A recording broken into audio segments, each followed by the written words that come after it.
Function కైనా order చేయండి 8919763872 www.sanatanjal.in. Hi hello welcome to 24/7 కొలుగురి news channel. Pushpa 2 hero, crazy hero Allu Arjun ఒక విచిత్రమైనటువంటి ఘటనలోన చాలా ఇబ్బందికరమైన పరిస్థితులు ఎదుర్కొన్న విషయం రెండు తెలుగు రాష్ట్రాల అభిమానులకందరికీ కూడా తెలుసు. పుష్ప 2 సినిమా ఇక్కడ విడుదలైనప్పుడు 2024 డిసెంబర్ 4న పుష్ప 2 బెనిఫిట్ షో సందర్భంగా సంధ్యా థియేటర్లో జరిగిన తొక్కిసలాట సందర్భంగా ఒక మహిళ మరణించడం, ఆమె అబ్బాయి కుమారుడు తీవ్రంగా గాయపడడంతోన ఘటన చాలా తీవ్రంగా మారిపోయింది.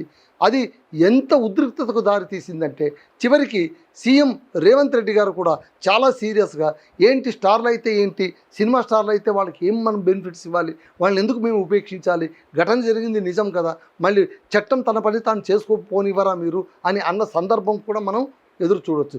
ఈ ఘటనలోన అల్లు అర్జున్ చాలా తీవ్రమైనటువంటి ఇబ్బందులు ఎదుర్కొన్న మాట అయితే వాస్తవం. నోరు మెదపలేకపోయారు. అల్లు అర్జున్ కావచ్చు, అల్లు అర్జున్ కుటుంబం కావచ్చు, పాపం చాలా ఇబ్బందులు ఎదుర్కొనింది. సో ఇక్కడ ఆమె కుమారుడు రేవతి అనే మహిళ మరణించగా ఆమె కుమారుడు శ్రీతేజ తీవ్రంగా గాయపడ్డారు. ఆ తర్వాత గాయపడినటువంటి అతన్ని చూడ్డానికి కూడా అల్లు అర్జున్ రాలేదని అప్పట్లోన తీవ్రమైనటువంటి కామెంట్స్ కూడా చేశారు, ట్రోలింగ్స్ కూడా చేశారు. ఆ సందర్భంగా అల్లు అర్జున్ మానసికంగా ఎంత కుంగిపోయి ఉంటారో మనం చెప్పడానికి వీల్లేదు. బయటికి కనిపించకుండా చాలా సైలెంట్గా ఉండిపోయారు. ఆయన ఇంటి ముందు కూడా గొడవ జరిగింది. ఆయన ఇంటి ముందు కొంతమంది వచ్చి ధర్నాలు కూడా చేశారు. అలాగే అబ్బాయిని చూడ్డానికి కూడా రాలేదు, ఇంత అమానవీయమా మీరు చేసేది అని అన్నప్పుడు ఆయన కుటుంబ సభ్యులు వెళ్ళి చూశారు. చూసిన తర్వాత అంటే వివాదం సద్దుమణిగిన తర్వాత ఆయన ఇంటిని, ఆ పిల్లవాడి ఇంటిని, బాధితుడి ఇంటిని సందర్శించారు. ఆర్థికంగా సాయం చేస్తాం, ఆదుకుంటాం అని కూడా చెప్పారు. ఆ తర్వాత నాంపల్లి కోర్టులోన కేసు విచారణకు పోలీసులు పిలుచుకెళ్లారు. పోలీసులు ఈ కేసులోన చిక్కడపల్లి పోలీసులు అల్లు అర్జున్ను A11 నిందితుడిగా చేర్చారు. A1 నుంచి A10 దాకా సంధ్యా థియేటర్ యాజమాన్యం ఉంది. ఈ ఘటనకు సంబంధించి ఇప్పటి వరకు 19 మందికి సమన్లు జారీ అయ్యాయి.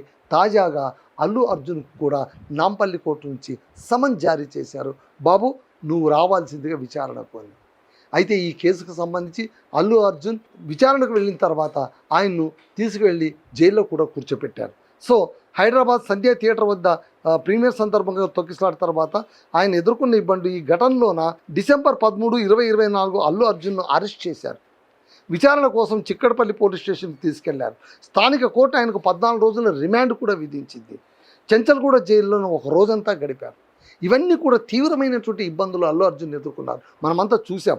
తెలంగాణ హైకోర్టును ఆశ్రయించి మధ్యంతర బెయిల్ పొందారు. రెగ్యులర్ బెయిల్ కోసం ఆయన పోరాడుతూ ఉండగా తాజాగా ఆయనకు సమన్లు జారీ అయ్యాయి. ఏమని? మళ్ళీ విచారణకు రమ్మని. సో మళ్ళీ విచారణకు రమ్మన్నారు. మళ్ళీ క్యాజువల్గా ఇది వెళ్ళి విచారణకు హాజరు కావడమా లేదా మళ్ళీ ఏమైనా కేసు మలుపు తిరుగుతుందా అని అభిమానులు ఉత్కంఠగా ఎదురు చూస్తున్నారు. ఇన్నాళ్ళు సమిసిపోయింది వివాదం, అప్పుడెప్పుడో ఏదో జరిగింది, ఆ ఘటనలోనే ఆయన అన్ని ఇబ్బందులు ఎదుర్కొన్నారు, పాపం జైలుకు కూడా వెళ్ళొచ్చారు అని అనుకొని అందరూ కూడా ఊరికైపోయారు. తన కెరీర్ గురించి తాను ఆలోచిస్తూ ఉన్నారు. ఆ తర్వాత ప్రీమియర్ షోకు ఇక మీద ప్రీమియర్ షోలు ఉండవు అని కూడా చెప్పారు. రేవంత్ రెడ్డి గారు అప్పట్లో చెప్పారు, ఇక మీద ప్రీమియర్ షోలు ఏమి ఉండవు, బెనిఫిట్ షోలు ఏమి వేయమన్నారు. తర్వాత మళ్ళీ అన్ని క్రమంగా మళ్ళీ మొదలవుతున్నాయి, అది వేరే మాట. కానీ అంత స్ట్రిక్ట్గా ఉన్న వాతావరణం నుంచి ఆయన కాస్త బయటపడి, ఆ ఘటన నుంచి బయటపడి మళ్ళీ తర్వాత సినిమాలోన బిజీ అయి తన కెరీర్ను ముందుకు తీసుకెళ్తున్న సమయంలోన మళ్ళీ కోర్టు సమన్లు రావడం అనేటువంటిది ఒక్కసారిగా ఉలిక్కి పడేలా చేసినటువంటి సందర్భం అని మనం ఖచ్చితంగా అనుకోవచ్చు. సో ఆయన నిందితుడిగా చేశారు. తరచూ కోర్టు హాజరు, చట్టపరమైన ఒత్తిడి, విచారణలో భాగంగా కోర్టు సమన్లు జారీ చేయడం, వీడియో కాన్ఫరెన్స్ లేదా ప్రత్యక్షంగా హాజరు కావడం ఇలా కొనసాగుతుండగా ఇప్పుడు తాజాగా ఆయన్ను మీరు రావాల్సిందిగా అని కోరుకున్నారు. సో ఇక్కడ ఏమవుతుంది అంటే ఇదంతా లీగాలిటీ ఫార్మాలిటీసా, లీగల్ ఫార్మాలిటీస్ కిందనే ఆయన్ని పిలిచారా? విచారణకు మిగిలిన నిందితులతో పాటు ఈయన కూడా వెళుతున్నారా? మళ్ళీ ఆ బిడ్డకు ఏ రకమైనటువంటి ఆర్థిక బాసటను అందించారు? మళ్ళీ ఆయన మానసిక పరివర్తన ఎలా కలిగింది? పుష్ప 2 సక్సెస్ అయిపోయింది, సినిమా అయితే సక్సెస్ అయింది, కానీ ఆ సినిమా అల్లు అర్జున్ జీవితంలో మరచిపోలేనటువంటి ఒక చేదు ఘటనను మాత్రం మిగిల్చింది అని మనం ఖచ్చితంగా చెప్పవచ్చు. మళ్ళీ అల్లు అర్జున్ మామూలు మనిషిగా మారడమే చాలా ఆశ్చర్యకరంగా ఆయన పికప్ అయిపోయారు. అప్పటి నుంచి కూడా ఆయన చాలా సైలెంట్ జోన్లో వెళ్ళిపోయారు. పెద్దగా హడావిడి ఏం లేదు.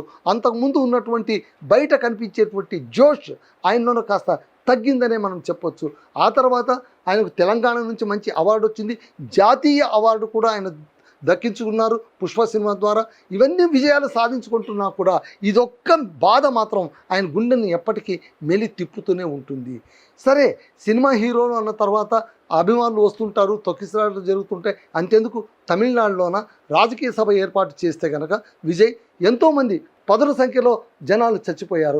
ఆ కేసును ఇప్పటికీ కూడా విజయ్ ముఖ్యమంత్రి అయిన తర్వాత కూడా ఆయన ఎదుర్కొంటూనే ఉన్నారు. అలాగే చంద్రబాబు నాయుడు గారు సభ పెట్టినప్పుడు కూడా కొంతమంది మరణించారు. ఇది మామూలే. గోదావరి పుష్కరాలప్పుడైతే దాదాపు ఎంతోమంది చనిపోయారు తొక్కిసలాటలో. తొక్కిసలాటలో చనిపోవడము అనేటువంటిది కొత్త విషయమేమి కాదు, కానీ ప్రాణాలు పోవడం మాత్రం కొత్తనే కదా. ఆ కుటుంబానికి ఆ విషాదం మాత్రం కొత్తనే కదా. సో ఇక్కడ రేవతి కుటుంబానికి వీళ్ళు ఎంత బాసటగా నిలిచారు అనేటువంటి విషయం మరొకసారి తెరపైకి వచ్చింది. మరొకసారి ఈ విషయం గురించి అందరూ ఆలోచిస్తున్నారు. అల్లు అర్జున్కి పాపం సమన్లు వచ్చాయట, ఆయన మళ్ళీ కోర్టుకు వెళ్ళాలట, ఆయన హాజరు కావాలట.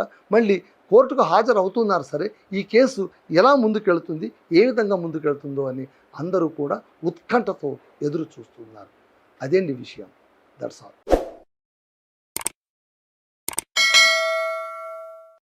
Hi friends, thank you for watching this video. ఈ వీడియో కనుక మీకు నచ్చినట్లయితే దయచేసి లైక్ చేయండి, షేర్ చేయండి. ముఖ్యంగా మా ఛానల్ 24/7 న్యూస్ టీవీని సబ్స్క్రైబ్ చేసుకోండి. ఆ తర్వాత మీ విలువైన అభిప్రాయాల్ని, మార్పులు, చేర్పులు, కావాల్సిన వీడియో ఏమన్నా ఉంటే మన వీడియో కింద కామెంట్ సెక్షన్లో కామెంట్ రూపంలో తెలియజేయండి. నమస్కారం, సాయిదంచిక మాట్లాడుతున్నాను. ప్లీజ్ సబ్స్క్రైబ్, షేర్, లైక్ చేయండి 24/7 టీవీ ఛానల్. హాయ్ నమస్తే, నేను మీ Sonia Akula. Please subscribe to 24/7 news TV. Hi అండి, అందరికీ నమస్తే. నేను Mankota Prasad. Please do subscribe 24/7 news TV. Political, entertainment and infotainment updates కోసం like, share, subscribe 24/7 news TV. Hi friends, thank you for watching this video. ఈ video కనుక మీకు నచ్చినట్లయితే దయచేసి లైక్ చేయండి, షేర్ చేయండి. ముఖ్యంగా మా ఛానల్ 24/7 న్యూస్ టీవీని సబ్స్క్రైబ్ చేసుకోండి. ఆ తర్వాత మీ విలువైన అభిప్రాయాల్ని, మార్పులు, చేర్పులు, కావాల్సిన వీడియో ఏమన్నా ఉంటే మన వీడియో కింద కామెంట్ సెక్షన్లో కామెంట్ రూపంలో తెలియజేయండి. నమస్కారం, సాయిదంచిక మాట్లాడుతున్నాను. ప్లీజ్ సబ్స్క్రైబ్, షేర్, లైక్ చేయండి 24/7 టీవీ ఛానల్. హాయ్ నమస్తే, నేను మీ Sonia Akula. Please subscribe to 24/7 news TV. Hi అండి, అందరికీ నమస్తే. నేను Mankota Prasad. Please do subscribe 24/7 news TV. Political, entertainment and infotainment updates కోసం like, share, subscribe 24/7 news TV.